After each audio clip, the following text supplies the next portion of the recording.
உங்களோட ஸ்டாலின் வீடு வீடா வந்திருப்பாங்க, உங்களுக்கு நல்லா தெரியும். இப்படி வீடு வீடா வந்து உங்களுக்கு என்ன குறை இருக்குதுன்னு கேட்டிருப்பாங்க. நகரத்துல பேரூராட்சி எல்லாம் கேட்டாங்களா? இதுல 13 துறை 54 பிரச்சனை தீர்த்து வைப்பாங்களாம். இது நடக்கிற காரியமா?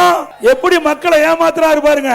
இது வரைக்கும் மக்களை கண்டுக்கல, இப்பதான் உங்களோட ஸ்டாலின் வந்து மக்களை பாக்குறார். மக்களுக்கு ஏதோ பேசி கவர்ச்சிகரமா பேசி மக்களை ஏமாற்றி மக்களுடைய வாக்குகளை பெறுவதற்கு ஸ்டாலின் பொறுக்கிட்ட நாடகம் இது.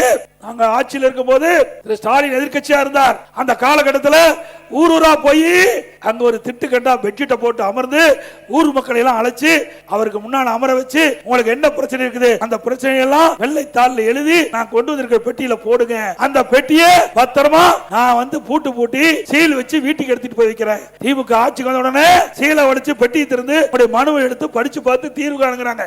அப்படின்னு எதுக்கு இப்பயே அதை வெளியிடுற? ஏற்கனவே மக்களுடைய பிரச்சனை உங்களுக்கு கொடுத்துட்டாங்கல்ல. ஊரூரா போய் நீங்க கலெக்ட் பண்ணி வாங்கிட்டு வந்த அந்த விண்ணப்பம் என்னாச்சு? அத்தனையும் பொய், அத்தனையும் நாடகம்.